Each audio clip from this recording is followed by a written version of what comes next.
Hi, this is Dan. Just finished the session of DGD3, Secret Schisms, and the video was corrupted. It's still streamed on Twitch, but something about the way I manipulated the recording application, it was corrupted on this. So I didn't want to just leave YouTube hanging. I wanted to put something out there. So this session, there were some new players and some topics that come up frequently with new players who join my game arose, and I think they're worthwhile and wanted to put those out there. It shouldn't take but just a few minutes. The first one is their 5th edition goes back to an earlier tradition of D&D where the DM is expected to be collaborative, a different role, but still a collaborative role with the players in building a fun event. In particular, I think it should be building an epic story, because that's what I have found the best D&D to be.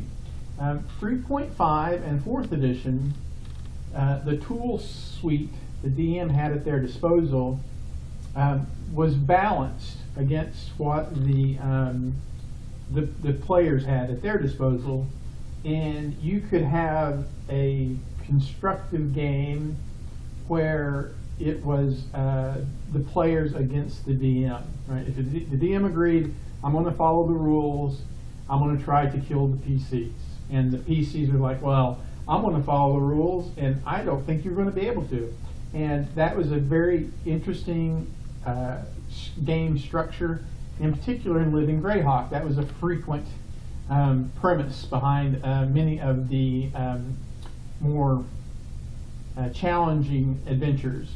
In that case, it wasn't a particular DM, it was the writer or the writing team who wrote the module would use nuances within the rules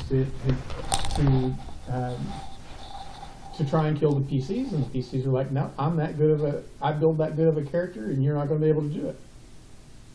5th edition, though, breaks that model. The tool suite that the DM has means that the DM can engineer a party wipe anytime he wants to, or she. That's just a fact. I'll just give you one textbook example. Damage absorption is no change to CR. So you could give a creature damage absorption to every damage type without changing its CR. And then I guess there are still ways really clever players could kill it, but not many. I'll give you another one. Just take like a ubiquitous creature like an air elemental. Give it expertise in athletics, right? And when you look at the creatures that air elemental is going to be going up against as a CR5, it just goes in, grabs them, and it can fly 90 feet in the air with a dash. So 2 turns, it's dropping them 180 feet. They bounce, and he does it again. And you can just do, there are just all sorts of things like that, in the rules that you can do. So it is not a balanced fight if it's DM against players. And in 5th edition, it just really has to be avoided. If you are a DM who has a tradition of like, I'm going to kill players, or I'm going to kill PCs, you never kill players,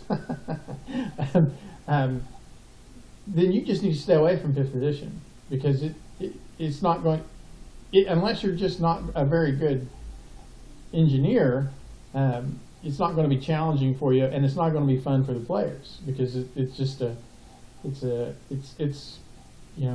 baby seals against the clubbers, right? There's just no contest, and no one wants to be either the baby seal or the clubber, right?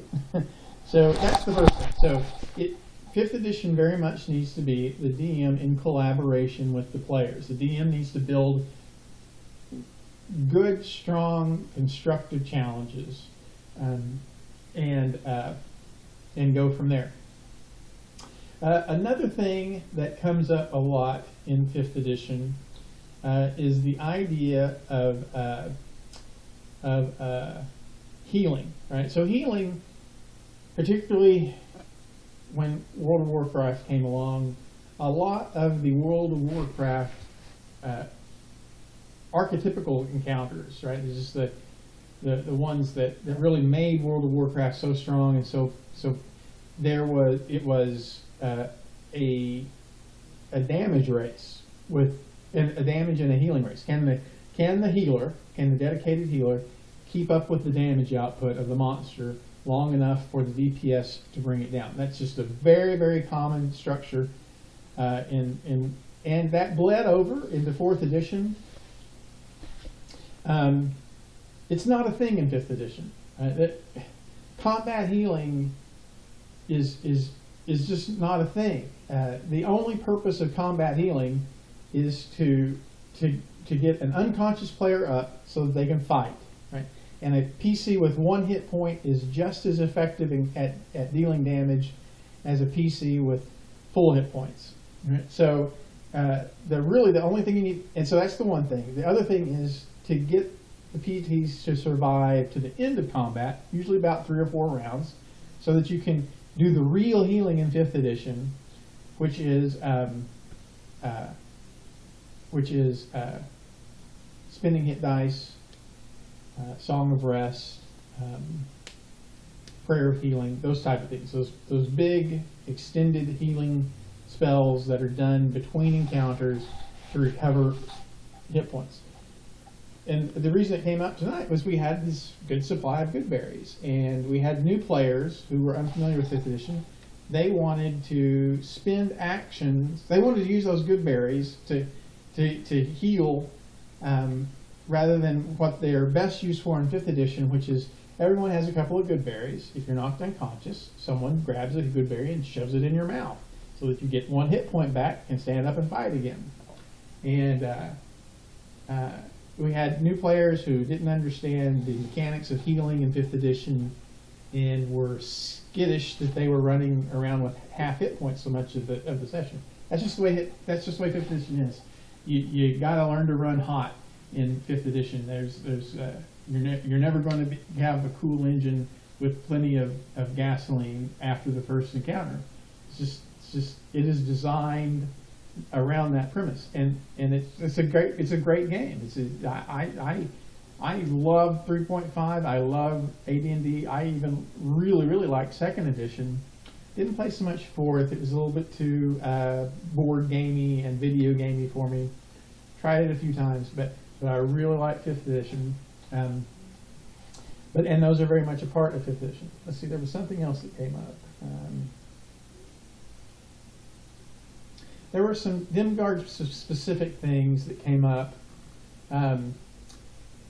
It's real easy when you first read through like the Dimgard campaign guide to get the impression that you shouldn't play an arcane caster or you shouldn't play an elf. And that is never the intention in Dimgard.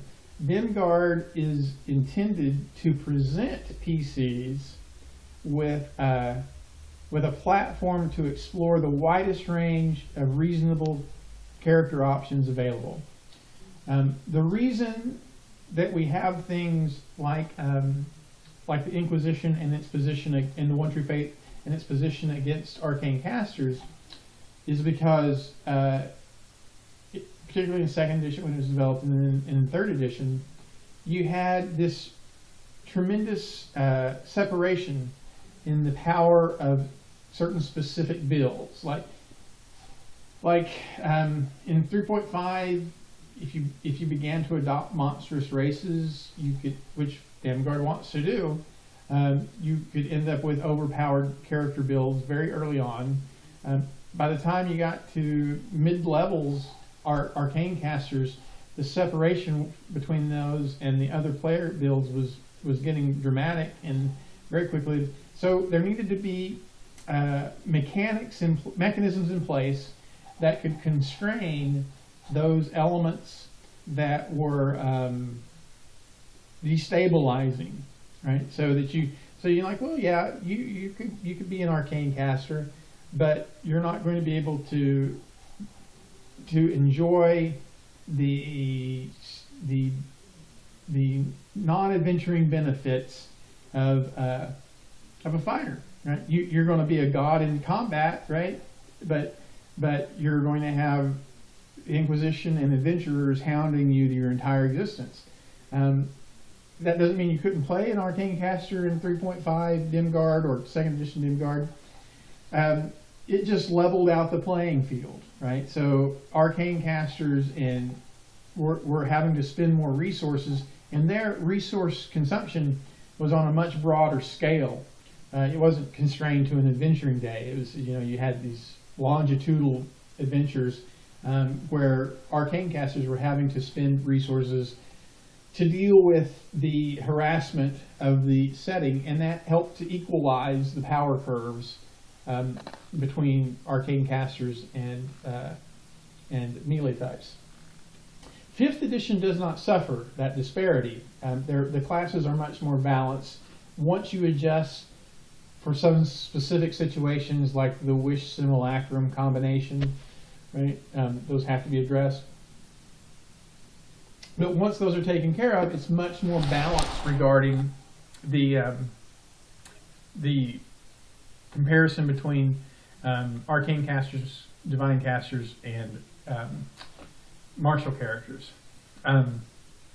So in Dimguard, I've really pulled back on that. It's not nearly as onerous, and I've had new players who are like, there was a sea elf in tonight's who's like, I thought there was going to be a much harsher reception for me in Dimguard than it appeared to be. And I was like, well, you wear a disguise and you're on the frontier where things happen that are out of the ordinary with more frequency. So it's just not as severe as if you were in the middle of the Holy See of Tarkhan and blatantly throwing around high-level magic. So, but that does come up, and that's intentional. That's deliberate. It's not that Dimguard has, lost its discipline or flavor. It's still there. I'm sorry that the session video died. Maybe you caught it on Twitch. I don't know that you did. There's not a big following there. I will be streaming tomorrow on Twitch. I stream every Sunday, Wednesday, and Thursday evening. Although whenever Face Secrets is done, I may move Sunday to Monday, so that I have my entire weekend. But anyway, all right. So thanks again. Appreciate the interest in Dimguard, and hope you have a great evening.